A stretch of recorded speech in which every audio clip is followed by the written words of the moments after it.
बिस्मिल्लाहिर्रहमानिर्रहीम। अस्सलामुअलैकुम स्टूडेंट्स, मैं हूं मोहम्मद मुनीबुर रहमान और मैं इस वक्त किंग एडवर्ड मेडिकल यूनिवर्सिटी में फ़र्स्ट ईयर एमबीबीएस का स्टूडेंट हूं। और आज हम डिस्कस कर रहे हैं अपना टेस्ट नंबर 15। तो आइए शुरू करते हैं। आज की अच्छी बात, हम टेस्ट के आखिर पे करेंगे। The respiratory pigment which has much high affinity to combine with oxygen. हमें पता है कि बेसिकली यहाँ पे दो major type of respiratory pigment है, एक हीमोग्लोबिन है और एक मायोग्लोबिन है। तो जो हीमोग्लोबिन होता है बेसिकली इसके अंदर एक पॉलीपेप्टाइड होती है और हीमोग्लोबिन के अंदर 4 पॉलीपेप्टाइड्स होती हैं। एक मॉलिक्यूल ऑफ ऑक्सीजन के साथ बाइंड कर सकता है, 4 मॉलिक्यूल ऑफ ऑक्सीजन के साथ बाइंड कर सकता है। हायर अफिनिटी है इसकी ऑक्सीजन के लिए और इसकी लो अफिनिटी है। अब इस हाई अफिनिटी का फ़ायदा क्या होता है? बेसिकली मायोग्लोबिन की हाई अफिनिटी है देन हीमोग्लोबिन। इसका ये फ़ायदा होगा कि बेसिकली जब ऑक्सीजन जो है ब्लड से मसल की तरफ जाएगी, ये suppose this is the blood and this is the muscle, तो मसल में होता है मायोग्लोबिन। तो मायोग्लोबिन की अफिनिटी हीमोग्लोबिन से ज़्यादा है, तो ये ऑक्सीजन हीमोग्लोबिन को छोड़ के मायोग्लोबिन के साथ बाइंड कर जाएगी। इस तरह बेसिकली ये ऑक्सीजन डिलीवरी के अंदर इसकी इंपॉर्टेंस है। So option A is the correct answer. Haemoglobin carries more oxygen than plasma by of course it is a fact 70 times. So option C is the correct answer. Pharynx lead into that shot. Okay, basically हमारे पास 3 चीज़ें हैं और मैंने इसके लिए mnemonic बनाई हुई है TLP। तो TLP हमने उल्टा जाना है। सबसे पहले नीचे से आता है ट्रैकिया, देन हमारे पास आता है larynx and then we have pharynx. ठीक है, तो लेरिंग्स का दूसरा नाम क्या होता है? वॉइस बॉक्स भी होता है। तो basically this is the pharynx, common passage वे है फूड के लिए, and this is the trachea. ठीक है, विंड पाइप इसको कहते हैं। सो दैट्स वाई फेरिंग्स जो है लीड टू, और फेरिंग्स और लेरिंग्स के दरमियान एक ओपनिंग होती है जिसको ग्लोटिस कहते हैं, जिसको एपिग्लोटिस ने कवर किया होता है। So basically pharynx leads to larynx. So option E is the correct answer. Which one of the following describe movement involved in the breathing out? Okay. जब हम ब्रीदिंग आउट की हुई यानी एक्सपायरेशन की बात हुई है, तो हमें पता है कि एक्सपायरेशन में क्या होता है। बेसिकली एक्सपायरेशन में एक तो जो डायाफ्राम है वो अपवर्ड मूव करता है, अपवर्ड, ताकि वो लंग्स के ऊपर प्रेशर एक्सर्ट कर सके। ठीक है, और उसके अलावा जो रिब्स हैं, चूँकि इंस्पायरेशन में रिब्स एलिवेट हो जाती हैं, रिब्स मतलब एलिवेट हो गई हैं और रिब्स एलिवेट हो जाएंगी प्लस एक्सपैंड कर जाएंगी, बाहर की तरफ मूव कर जाएंगी। लेकिन ड्यूरिंग एक्सपायरेशन जो रिब्स हैं वो डाउनवर्ड मूव करेंगी और इनवर्ड मूव करेंगी। सो basically this is the movement of expiration and inspiration से बिल्कुल उल्ट है। रिब्स जो है आउटवर्ड मूव कर रही हैं, रिब्स आउटवर्ड मूव कर रही हैं और बेसिकली डायाफ्राम कॉन्ट्रैक्ट करता है और बेसिकली वो भी डाउनवर्ड मूव करता है। सो बेसिकली ऑप्शन इसके अंदर पूछा गया है कि ब्रीदिंग आउट। तो बेसिकली हम सारे ऑप्शन देखते हैं, तो basically option B is the correct answer कि movement of ribs down and in है, लेकिन मूवमेंट ऑफ डायफ्राम अप है। और ये चीज़ बेसिकली इंट्राथोरेसिक प्रेशर वॉल्यूम को कम कर देती है, इसी वजह से इंट्राथोरेसिक जो प्रेशर है वो ज़्यादा हो जाता है। So option B is the correct answer. The diagram respect, अच्छा this is basically the diagram, और उसने पूछा है कि during inspiration which muscles contract. तो बेसिकली आपने जल्दी जल्दी देखा होगा डायफ्राम, में डायफ्राम क्लिक कर देंगे यानी जेड ऑप्शन, लेकिन ये बात नहीं है। इसके लिए बेसिकली हमें पता है कि ड्यूरिंग इंस्पायरेशन 2 मसल्स कॉन्ट्रैक्ट करते हैं, सिर्फ डायफ्राम ही नहीं बल्कि सबसे पहले तो डायफ्राम बेसिकली कॉन्ट्रैक्ट करता है ड्यूरिंग इंस्पायरेशन, और दूसरे मसल्स इंटरकोस्टल मसल्स हैं वो करते हैं, वो भी बेसिकली इंटरनल इंटरकोस्टल मसल्स, बल्कि एक्सटर्नल इंटरकोस्टल मसल्स यस। तो basically external intercostal muscles contract करेंगे तो बेसिकली वो किसके अंदर लेवल हुआ? जेड और वाई के अंदर।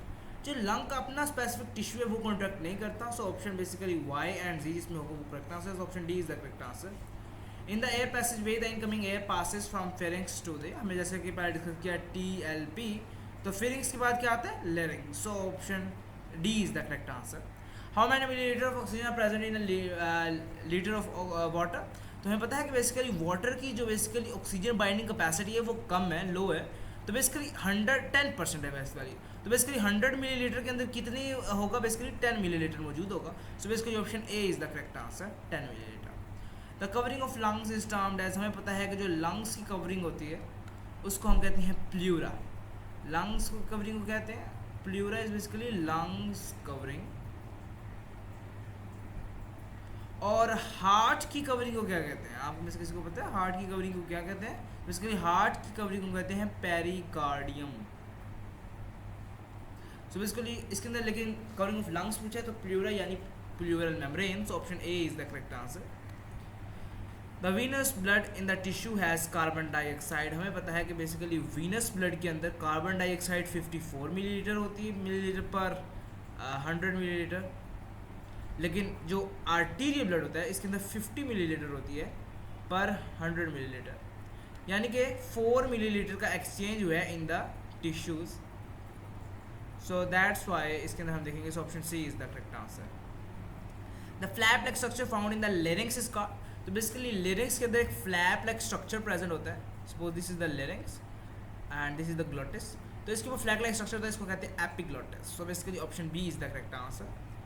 The intercostal muscles are found in, जैसे कि मैंने पहली बात की इंटरकोस्टल कोस्ट, इसके वैसे भी आपको बगैर कोस्टल का मतलब होता है रिब्स, कोस्टल का क्या मतलब होता है रिब्स, तो इंटरकोस्टल यानी कि रिब्स के दरमियान, तो बेसिकली इंटरकोस्टल मसल कहाँ हुआ, basically it is present in the ribs, option A is the correct answer.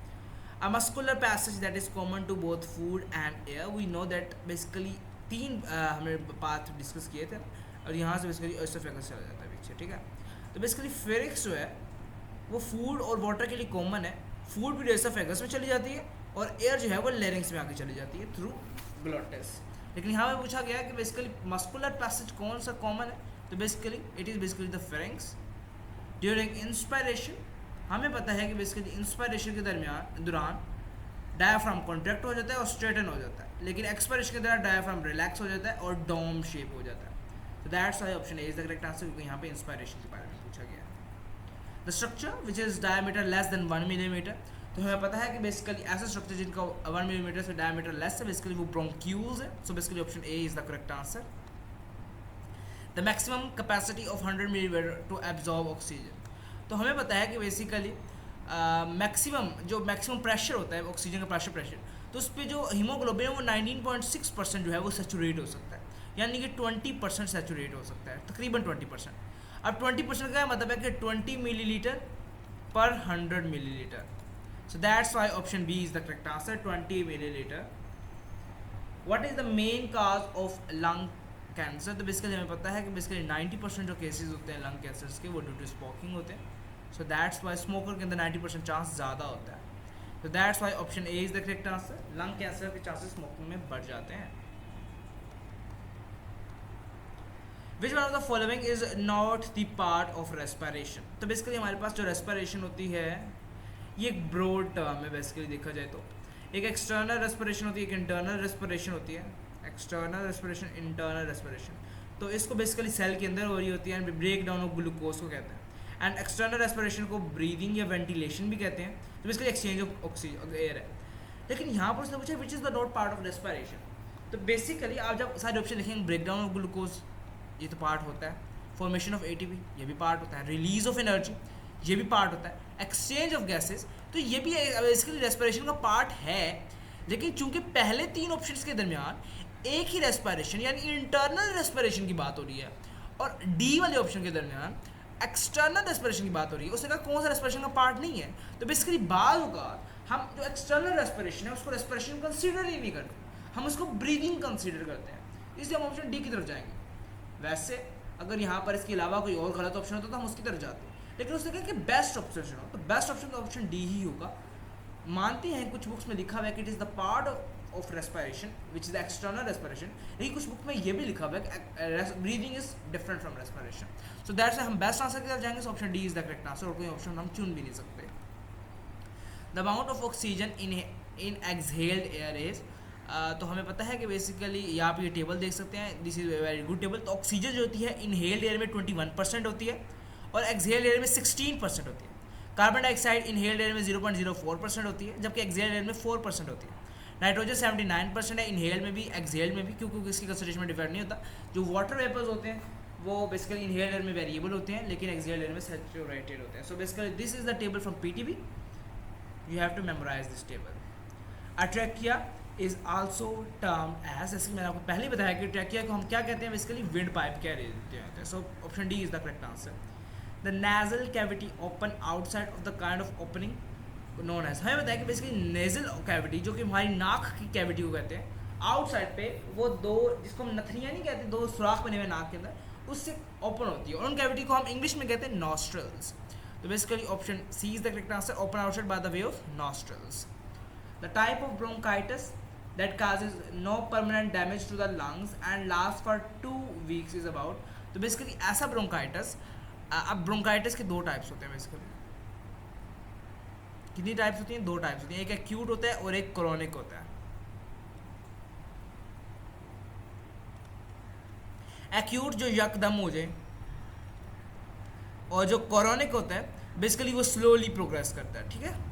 तो बेसिकली उसने पूछा कि 2 वीक्स के लिए, तो basically it is basically talking about the acute. So option A is the correct answer. Chronic जो है वो काफ़ी ईयर्स तक जाता है। The pleural membrane cover which organ, जैसे कि हम पहले डिस्कस कर चुके हैं, प्लूरल मेम्ब्रेन किस ऑर्गन को कवर कर रही थी? बेसिकली लंग्स को। सो basically option D is the correct answer. What is correct about myoglobin? अच्छा, बाज़ बच्चे ये भी बोल रहे थे कि बेसिकली, मैं बेसिकली ना बोला करूँ। सो बेसिकली आपके कुछ टीचर्स होते हैं, आदत होती है उनकी कि कोई चीज़ वो बार बार बोलती है, और मुझे ये पहले नहीं पता था कि मेरी आदत ये है कि मैं बेसिकली बोलता हूँ, लेकिन आपने मुझे बताया तो मैं इसको कंट्रोल नहीं कर सकता। आई डोंट थिंक सो कि it is so much irritating, लेकिन मैं कोशिश यही करूँगा कि मैं इसको कम से कम यूज़ करूँ वर्ड को। What is correct about myoglobin? अच्छा, मायोग्लोबिन के बारे में, it is an iron containing pigment, yes this is correct. It occurs in muscle fibre, हाँ ये मसल में होता है। It store some oxygen, yes ये स्टोर भी कर सकता है ऑक्सीजन को। हीमोग्लोबिन ट्रांसपोर्ट करता है, ये स्टोर करता है। सो बेसिकली ऑप्शन जो सारे ऑप्शन हैं वो सारे करेक्ट हैं। So option D is the correct answer.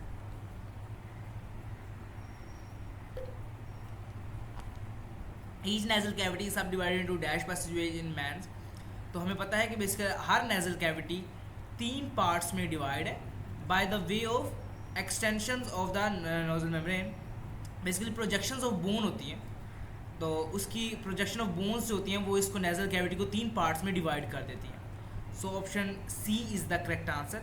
And ये बेसिकली लाइन जो है पीटीबी से ली गई है।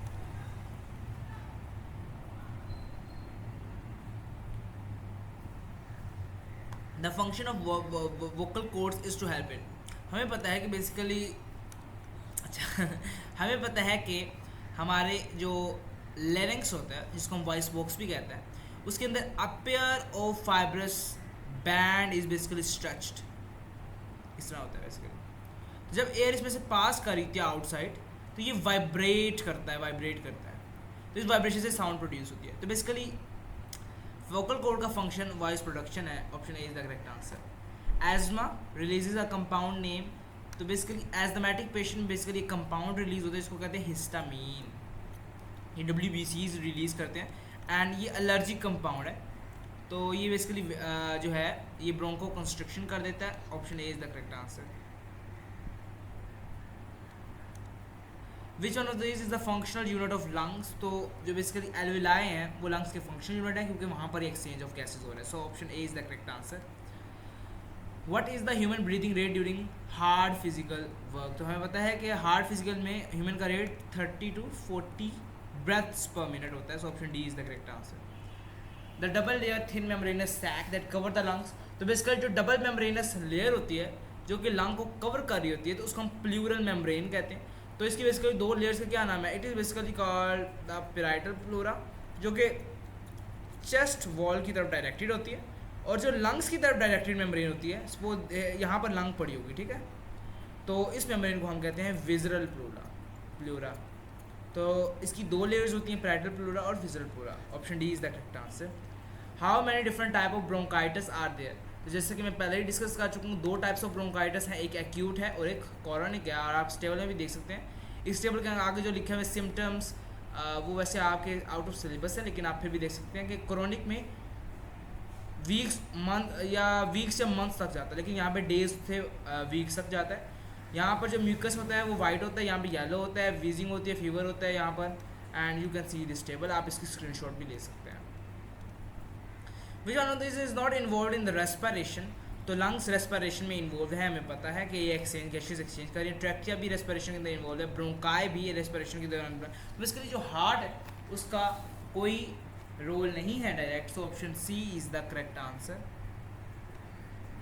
Mild wheezing, fever, chills and shortness of breath are symptom. हमें पता है कि ये सारे सिम्टम्स किसके बयान हो रहे हैं? बेसिकली ये ब्रोंकाइटिस के सिंपल हैं। Option D is the correct answer.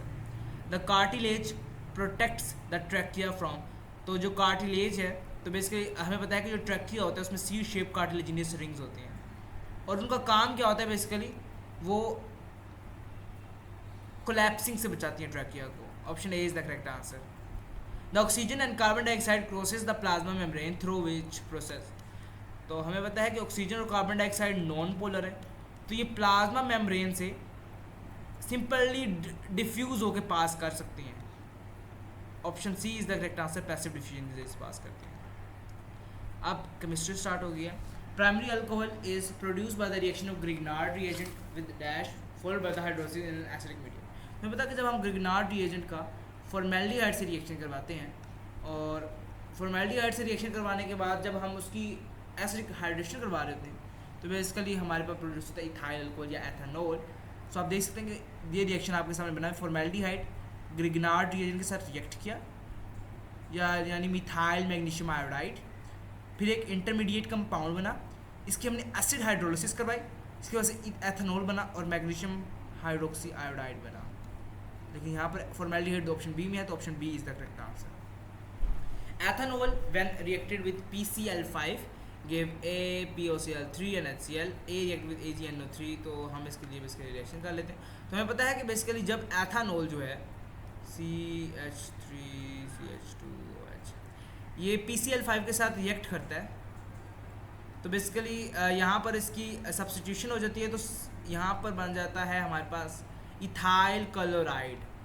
Ethyl chloride बन गया। जब हम इसका रिएक्शन करवाएंगे AgNO3 के साथ, तो इसकी फिर सब्स्टिट्यूशन होगी, नाइट्रेशन हो जाएगी, तो यहाँ पर बेसिकली CH2NO2 बन जाएगा प्लस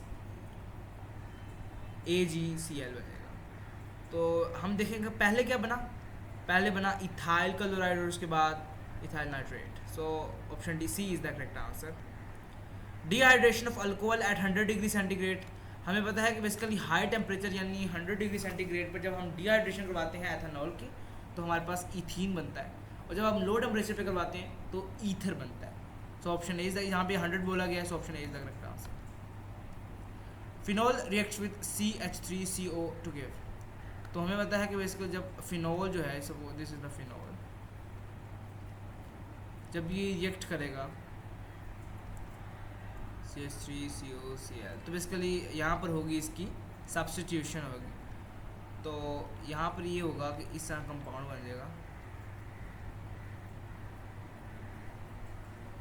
सी, एसिटाइलेशन हुई, सब्स्टिट्यूशन हुई, तो बेसिकली हमें नज़र आ रहा है कि ये इसके अंदर कौन सा कंपाउंड पाया जा रहा है, एस्टर कंपाउंड पाया जा रहा है। So option B is the correct answer, ester. The product form by acid catalyse hydration of 2-phenyl propene, तो हम पहले ऐसे करेंगे कि 2-phenyl प्रोपीन बना लेंगे, फिनाइल ग्रुप,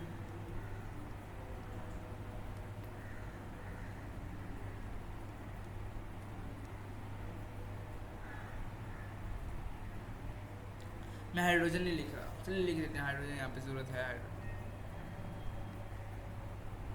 अच्छा, तो यहाँ पर आप देख सकते हैं कि ये मैंने 2-phenyl प्रोपीन का बताया। अब जो उसके कह रहे हैं इसकी हमने करवा दी है हाइड्रेशन, यानी प्लस HO2 करवा दी, तो HO2 हमें पता है कि प्रोटॉन और हाइड्रोक्साइड आयन में टूट जाता है और फिर रिएक्शन हो रहा होता है। तो अकॉर्डिंग टू कोशिकोफ rule the rich get richer, यानी जिसके पास ज़्यादा हाइड्रोजन है, हाइड्रोजन उसके पास जाएगा। तो जब हम इसकी सबसे अंदर ऐड करवाएंगे, तो बेसिकली जो हाइड्रोजन है वो चला जाएगा रिचर के पास, और इसके पास OH आ जाएगा, तो यही मेजर प्रोडक्ट बनेगी। तो हम इस प्रोडक्ट का नाम देख लेते हैं, 2-phenyl 1 2 3 2-phenyl and 2-propanol। So option B is the correct answer. Rectified spirit has a percentage, हमें पता है कि रेक्टिफाइड स्पिरिट में कितनी परसेंट होते हैं, 95%। Option C is the correct answer. Which one of the following is not a physical property of ether, they are usually volatile liquids, हाँ बात ठीक है। शो वीक हाइड्रोजन बॉन्डिंग, हाँ ये भी बात ठीक है। They are highly flammable with low boiled, ये भी बात ठीक है। It is poison or used as disinfectant in hospital, no, ये बेसिकली फिनॉल की प्रॉपर्टी है, ये ईथर की प्रॉपर्टी नहीं है। Option D is the correct answer. The test used to distinguish among the primary secondary and tertiary alcohol, तो आपने कौन सा टेस्ट पढ़ा था, बेसिकली आपने पढ़ा था Lucas test. So option C is the correct answer.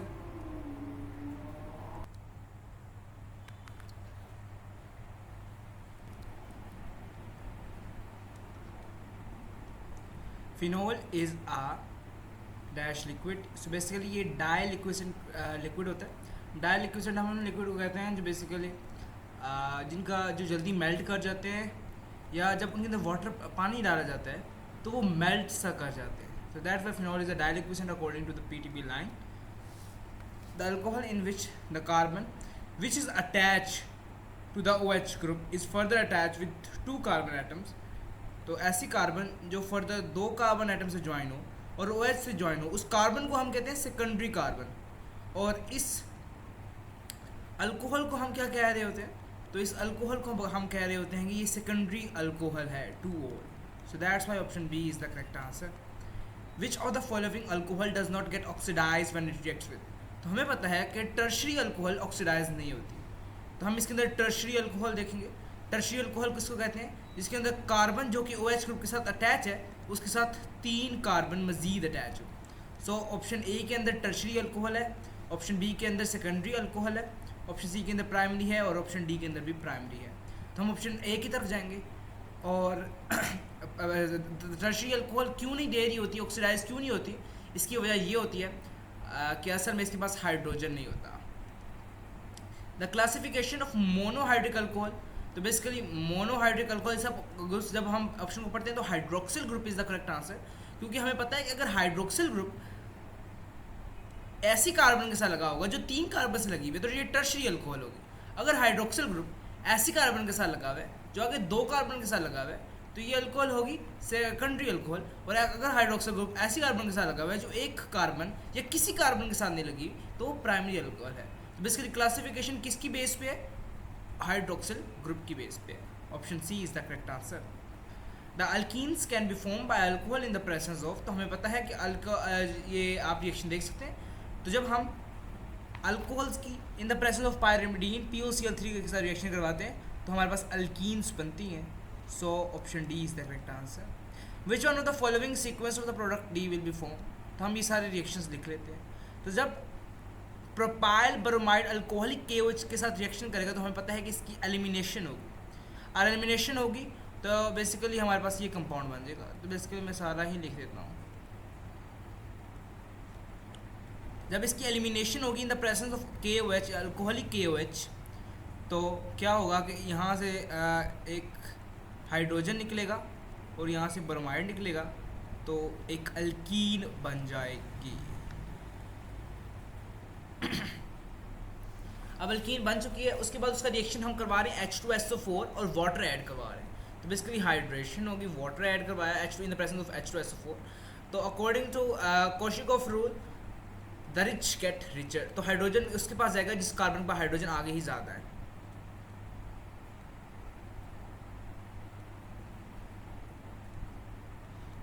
Option C is the correct answer. Which one of the following reaction is use for the production of alcohol on industrial scale. तो जिस तरह ये हमने presence देखा है कि जब alkenes की हम हाइड्रेशन करवा रहे होते हैं तो in the presence of H2SO4 हमारे पास अल्कोहल बनता है। इसी मेथड को यूज़ किया जाता है on industrial scale for the production of alcohol. Option B is the correct answer. Select one which is alcohol. तो अल्कोहल हम उन ऑर्गेनिक कंपाउंड्स को कहते हैं जिनके इसके अंदर R ग्रुप यानी अल्काइल ग्रुप के साथ हाइड्रोक्साइड ग्रुप लगा। तो ये हाइड्रोक्साइड ग्रुप एक फंक्शनल ग्रुप है अल्कोहल का। सो हम देखते हैं ऑप्शन डी के अंदर एक ये अल्काइल ग्रुप है जो इथाइल ग्रुप है और उसके साथ हाइड्रोक्साइड ग्रुप लगा हुआ है, इसलिए ये अल्कोहल है। Which one of the following compound is known as tertiary alcohol. तो जैसे कि हम डिस्कस कर चुके हैं, जब हम सबका स्ट्रक्चर बनाते हैं तो 1 प्रोपानोल प्राइमरी अल्कोहल है ऑप्शन ए के अंदर। ऑप्शन बी के अंदर 2 मिथाइल, अच्छा जी 2 मिथाइल 2 प्रोपानोल। तो प्रोपानोल एंड 2 मिथाइल 2 प्रोपानोल। तो इसके अंदर आप देख सकते हैं कि ये भी हमारे पास टर्शरी अल्कोहल की ही एग्जाम्पल में आती है। तो ये 2 मिथाइल 2 प्रोपानोल हो गया, ये टर्शरी अल्कोहल है तो यही टर्शरी अल्कोहल है। बाकी आप ये देख सकते हैं 2 मिथाइल 1 प्रोपानोल ये हमारे पास प्राइमरी अल्कोहल होगा और 2 प्रोपानोल ये हमारे पास सेकेंडरी अल्कोहल होगा। How are carboxylic acid form per alcohol. तो हमें पता है कि बेसिकली सबसे पहले अल्केन्स आते हैं। जब हम इसकी ऑक्सीडेशन करते हैं तो अल्कोहल्स बनती हैं। जब हम इनकी ऑक्सीडेशन बनाते हैं तो कार्बोनाइल कंपाउंड्स बनते हैं जिसके अंदर अल्डिहाइड और कीटोन्स हैं, और जब हम उनकी ऑक्सीडेशन करवाते हैं तो कार्बोक्सिलिक एसिड बनते हैं। तो ये हमारे पास ऑर्डर है ऑक्सीडेशन का, तो ये ऑर्डर आपने याद रखना है। तो बेसिकली कार्बोक्सिलिक एसिड अल्कोहल से कैसे फॉर्म होते हैं? As a result of oxidation. और अल्कोहल कार्बोक्सिलिक एसिड से कैसे प्रोड्यूस होती है? As a result of reduction. Which one of the following is not a derivative of benzene? तो पायरोल, ऑफ कोर्स ये हमारे पास एक एरोमेटिक कंपाउंड है, तो ये डेरिवेटिव है। फ्यूरान, थायोफीन, तो ये सारे के सारे जो हैं ये डेरिवेटिव्स बेंजीन के नहीं हैं। क्यों? क्योंकि डेरिवेटिव ऑफ बेंजीन के अंदर तो वो होता है जिसमें सब्स्टिट्यूशन होती है। जो पायरोल रिंग होती है ये बेसिकली हेट्रोसाइक्लिक कंपाउंड है, तो ये तो डेरिवेटिव बेंजीन नहीं होगा, फ्यूरान भी नहीं होगा, थायोफीन भी नहीं होगा, तो all are not derivatives of benzene. Which one of the following is an example of electrophilic attack on alcohol? तो जब हम पहला ऑप्शन देखते हैं तो यहाँ पर इलेक्ट्रोफिलिक अटैक नहीं हो रहा। दूसरा ऑप्शन देखते हैं, यहाँ पर भी नहीं हो रहा। जो ऑप्शन सी है यहाँ पर इलेक्ट्रोफिलिक अटैक होगा, यानी जो क्लोराइड आयन है, क्लोराइड आयन ये इलेक्ट्रोफिलिक होता है, यानी ये इलेक्ट्रोफिलिक नहीं होता, बेसिकली ये न्यूक्लियोफिलिक है। लेकिन जो कार्बन होगी वो इलेक्ट्रोफिलिक होगी। जब ये इलेक्ट्रॉन कार्बन पे अटैक करेगा जो पार्शियल पॉजिटिव है, जो OH के साथ अटैच है, तो हमारे पास ये इलेक्ट्रोफिलिक सब्स्टिट्यूशन रिएक्शन हो जाएगा। So option C is the correct answer. In the Lucas test tertiary alcohol form an irony layer of alkyl halide. तो जैसे कि हमें पता है कि ऑर्डर ऑफ रिएक्टिविटी क्या है अल्कोहल्स का? सबसे पहले सबसे ज़्यादा tertiary alcohols, then secondary alcohol, then primary alcohol, और उसके बाद बेसिकली तो ये ऑर्डर है। तो tertiary alcohols Lucas test immediately ही दे देती हैं। So option B is the correct answer. Why is phenol more acidic than alcohol?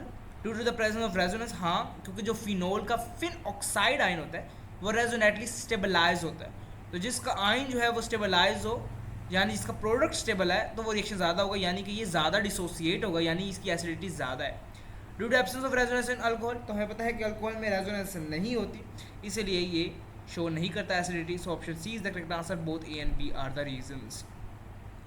The alcohol which resistant to oxygen oxidation reaction are.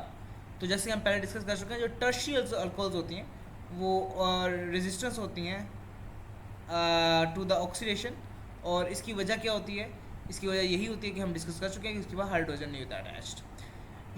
What is the another name of 2,6 trinitrophenol? तो हमें पता है कि इसको हम पिक्रिक एसिड कहते हैं।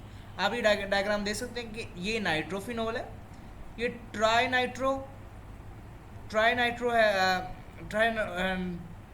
है, और ये बेंजोफिनोन है।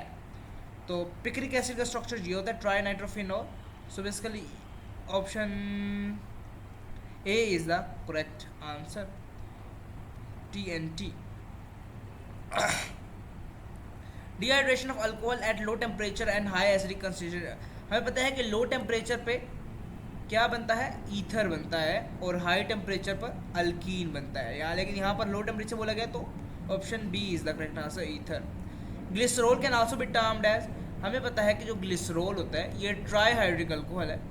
मैं हाइड्रोजन इसलिए ड्रा नहीं करता क्योंकि उसकी रिक्वायरमेंट नहीं है, मैं FSC आपको नहीं करवा रहा, मैं टेस्ट की डिस्कशन करवा रहा हूँ। तो बेसिकली हम नंबरिंग कर लेते हैं। तो 1 2 3 tri propane triol, option B is the correct answer. Hydrogen bonding act as a bridge between. तो हमें पता है कि हाइड्रोजन बॉन्डिंग जो होती है, सपोज ये वाटर का मैं मॉलिक्यूल बनाता हूँ, वाटर के अंदर हाइड्रोजन बॉन्डिंग जो एग्जिस्ट कर रही होती है,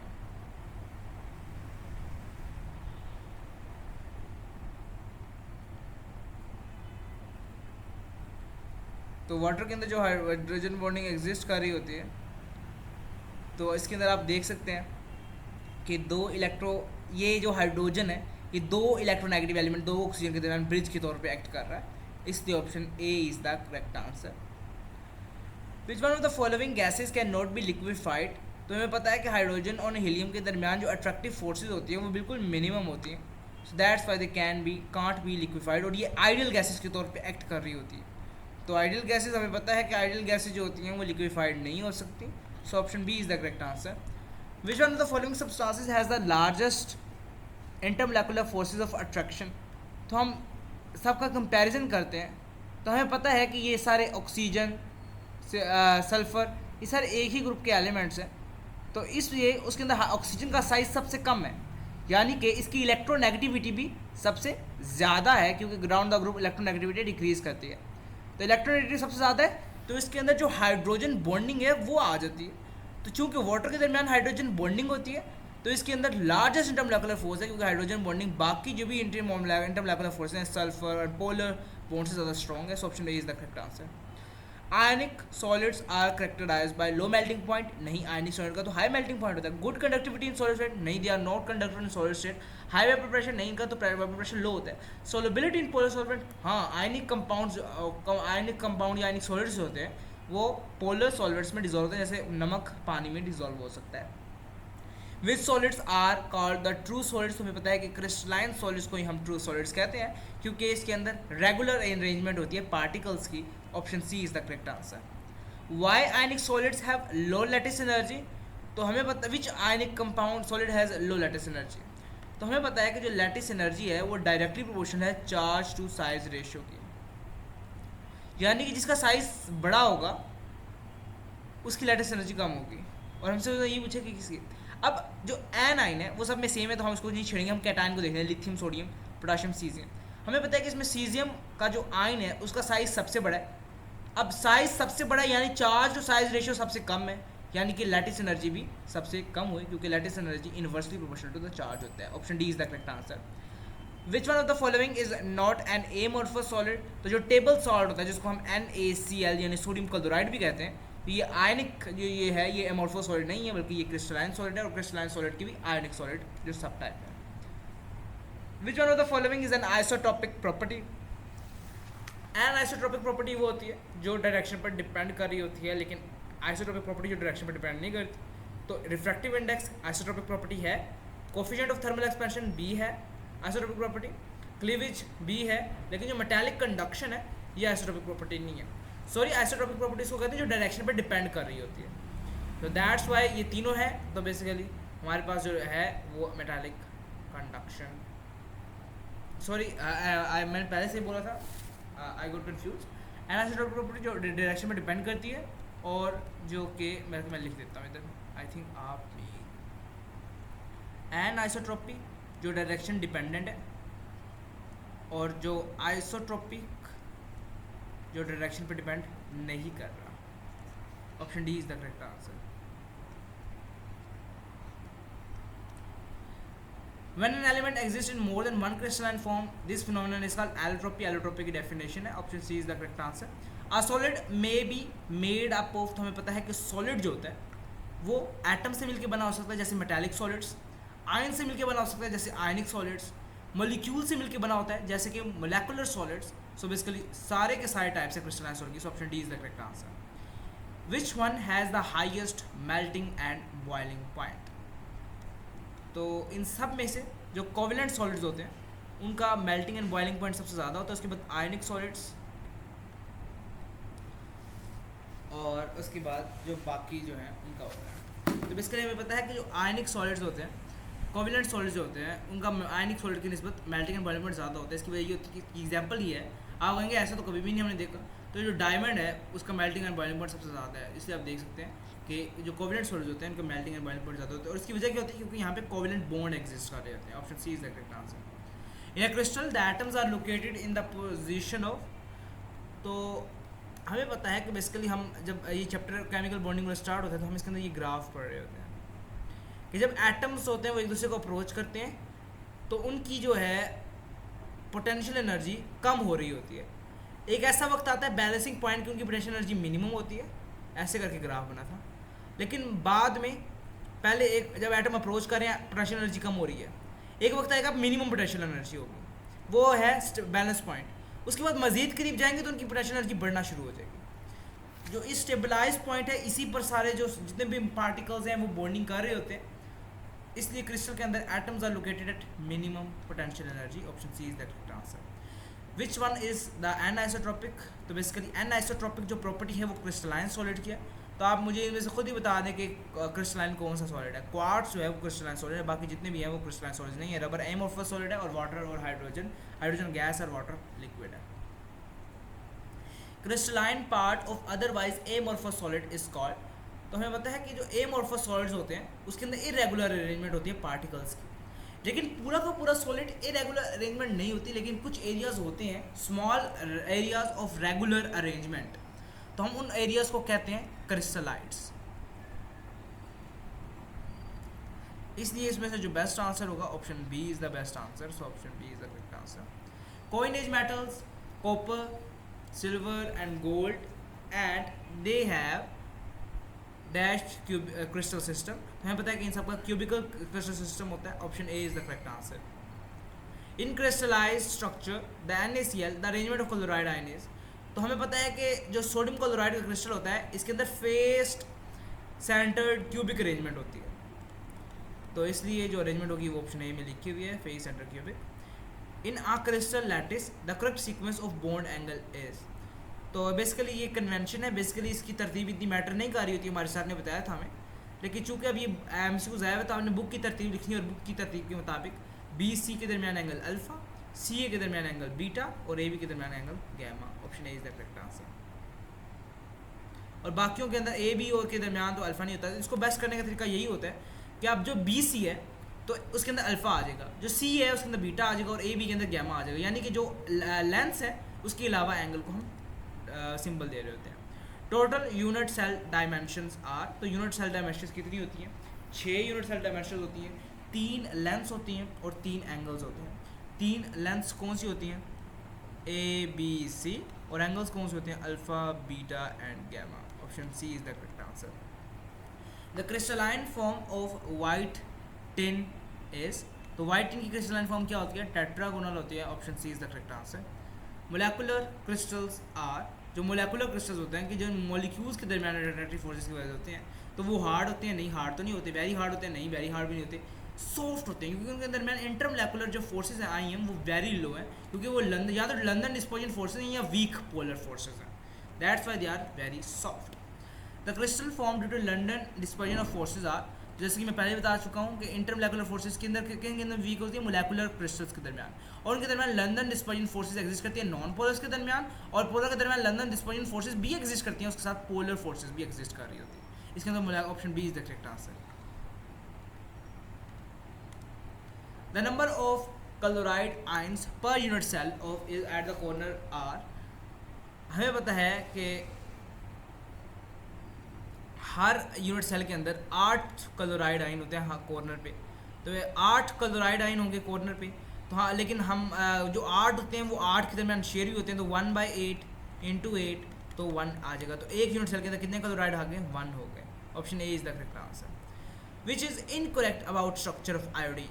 फेस सेंटर क्यूबिक होता है, मेटालिक अपीयरेंस होता है, तो हमें पता है कि जो जब आयोडीन सॉलिड फॉर्म में एग्जिस्ट करती है तो इन दोनों के दरमियान इंटरमोलेकुलर फोर्सेस एग्जिस्ट करेंगे। अब इस इंटरमोलेकुलर फोर्सेस ये इतनी स्ट्रॉन्ग होती है कि ये जो आयोडीन के दरमियान कोवेलेंट बॉन्ड इसको स्ट्रेच कर देती है, जिस वजह से आयोडीन और आयोडीन के दरमियान बॉन्ड लेंथ इजाफा हो जाता है। तो सॉलिड के अंदर आयोडीन की जो बॉन्ड लेंथ है वो ज़्यादा है as compare to iodine in gas form, लेकिन यहाँ पर तो कुछ और ही लिखा हुआ है, यहाँ पे गैस फॉर्म में आयोडीन की बॉन्ड लेंथ ज़्यादा लिखी हुई है, इसलिए ये ऑप्शन रॉन्ग है। When two ice cubes are passed over each other, they unite to form cube. This is due to, हमें पता है कि जब हम 2 आइस क्यूब्स को एक दूसरे के ऊपर से गुजारते हैं और आपस में जुड़ जाते हैं, तो आइस क्यूब में क्या क्या है? वाटर है, और वाटर के दरमियान कौन सी फोर्सेस होती हैं? हाइड्रोजन बॉन्डिंग, इसलिए option C is the correct answer. The best conductor of electricity are, तो जो मेटालिक सॉलिड्स होते हैं वो बेस्ट कंडक्टर होते हैं इलेक्ट्रिसिटी के, क्योंकि उनके अंदर फ्री इलेक्ट्रॉन्स मौजूद होते हैं, जैसे iron, copper, silver and gold. Which of the following is an example of polar molecular solids? तो जो पोलर मोलेकुलर सॉलिड्स हो वही होगा जिसके पोलर बॉन्ड हो, तो नेफ्थलीन, ड्राई आइस, आयोडीन, ये सारे नॉन पोलर हैं, लेकिन जो शुगर होती है उसके अंदर, जो कि हमें पता है कि अल्डिहाइड कीटोनिक ग्रुप होता है जो कि पोलर होता है, इसलिए जो शुगर होती है वो पोलर मोलिकुलर सॉलिड्स की एग्जाम्पल है, option D is the correct answer. Same elements existing in different shapes, allotropy इस फिनोमेनन को कहते हैं, इसलिए option A is the correct answer.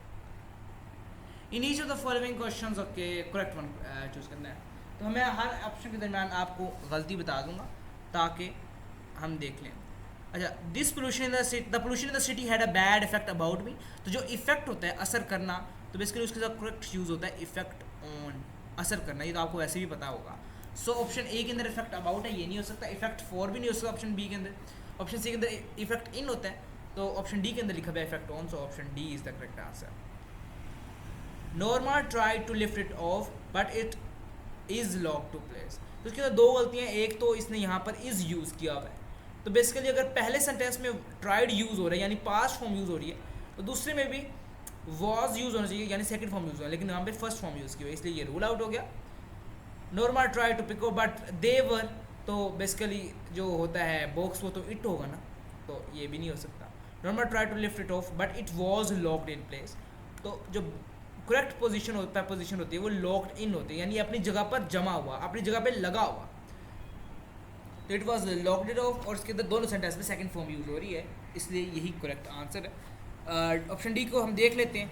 Norma try to lift it off but it was locked for place, तो for is not the correct proposition. Norma had put the button unit besides her on the couch. तो इसके अंदर जो गलती है कि यहाँ पर हैड यूज़ नहीं होना था, इसके अंदर सिंपल पास नहीं होना था क्योंकि यहाँ पर कोई टाइम का तयन नहीं है, इसलिए ऑप्शन ए तो नहीं हो सकता. Norma put the besides her on the couch, तो यहाँ पर पुट एन बटन यूनिट तो नहीं होगा, बटन के साथ जो है वो एक स्पेसिफिक बटन यूनिट है, तो उसके साथ हम डेफिनेट आर्टिकल यूज़ करेंगे यानी द, तो ये भी नहीं हो सकता. Norma put the button unit besides hers on the couch, तो बिसाइड्स हर्स तो नहीं हो सकता, हर्स तो होता है वो पोजेसिव फॉर्म होती है, तो ये भी नहीं हो सकता. ऑप्शन डी करेक्ट है क्योंकि इसके अंदर सब चीज़ें बैलेंस्ड हैं. They go in the living room and mister Stewart sat in Norma chair. तो सैट इन जो होता है वो करेक्ट प्रपोजिशन है, ऐसी चेयर के लिए यूज़ होता है जो इसके बाहर से बाजू हों, जैसे ये इस तरह की चेयर है, तो ऐसी चेयर जिसके ये दो बाजू हों उसके अंदर बैठने को हम कहते हैं सैट इन, के वहाँ पे जो बंदा बैठता है उस चेयर के अंदर बैठ के सैट इन प्रपोजिशन यूज़ की जाती है.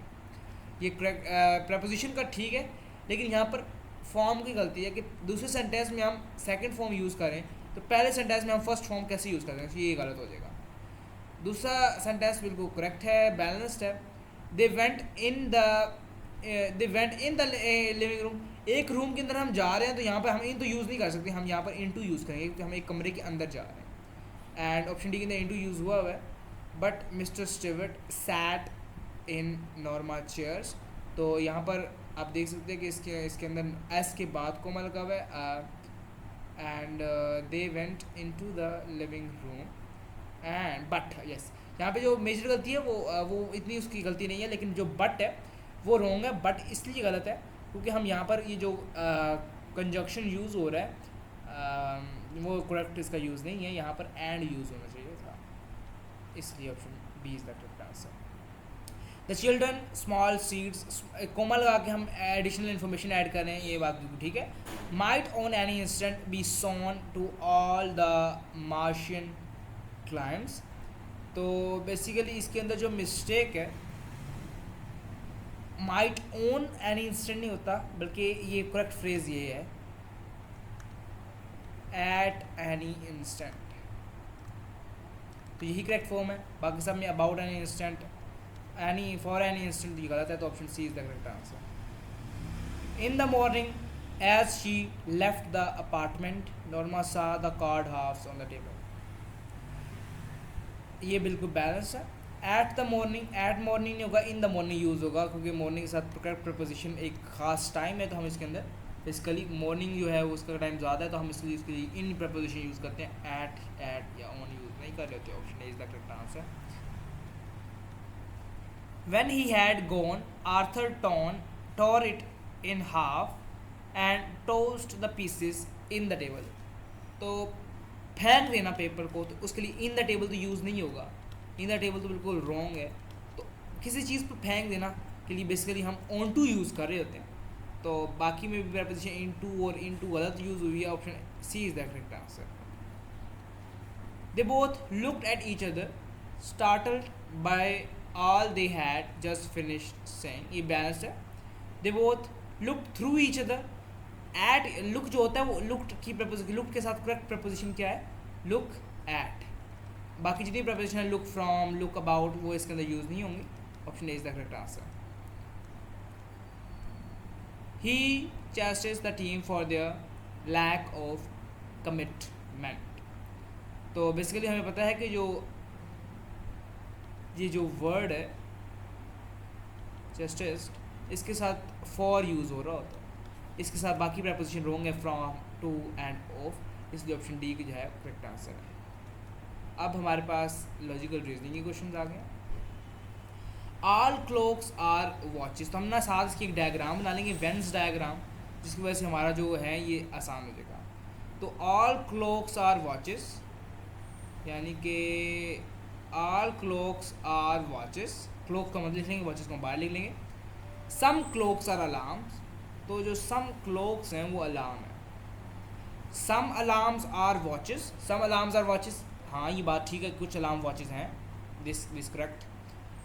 All watches are alarm, all watches are alarm नहीं, ये बात तो नहीं है, क्योंकि सारी वॉचेस अलार्म नहीं है। So option only option A follows, conclusion one follows. Some pens are glasses, अच्छा सम पेन्स जो हैं वो ग्लास हैं, पेन जो हैं वो ग्लास हैं। ऑल ग्लास आर वॉल, तो ऑल ग्लास आर वॉल, तो सम वॉल्स आर पेन, तो ये बात बिल्कुल ठीक है कि सम वॉल्स पेन है, और conclusion one follows.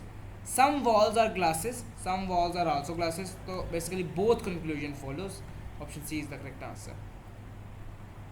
No cities are countries, no cities are countries, no कोई भी सिटी कंट्री नहीं है। नो कंट्री आर विलेजेस, और कोई कंट्री विलेजेस नहीं है। सम कंट्रीज आर सिटी, नहीं का स्टेटमेंट में कहीं पर भी नहीं लिखा हुआ। नो सिटीज़ आर विलेजेस, तो ये भी ज़रूरी नहीं है, हो भी सकते हैं, ये ऐसे भी बन सकता था, इसलिए हम none neither conclusion one nor conclusion two follows. आज की हमारी डिस्कशन कंप्लीट होती है। तो आज की जो ख़ास बात है आपको बतानी है वो यही है कि आपने मेहनत करते जाना है। आपको कुछ दिन एक्स्ट्रा मिले हैं, जिसके अंदर आपने अगर पहले नहीं पढ़ा था तो आप इसको अपने आप को, अपने जो मेहनत आपने की है, ये जो आपने है उसको आप इजाफा कर सकते हैं। मुझे याद है कि हमारा भी टेस्ट डिले हुआ था and I was very happy, क्योंकि मेरी तैयारी इतनी अच्छी नहीं थी। मैंने उस टाइम को गनीमत जाना और अब उस टाइम को यूज़ किया मैंने, और अब मैं देखेंगे किंग एडवर्ड में स्टूडेंट हूँ। तो आपने भी इस टाइम को ज़ाया नहीं करना, इसका यूज़ करना है। अल्लाह ताला से मेरी दुआ है कि अल्लाह ताला आपको कामयाब फरमाए। आज के लिए इतना ही, अल्लाह हाफिज़।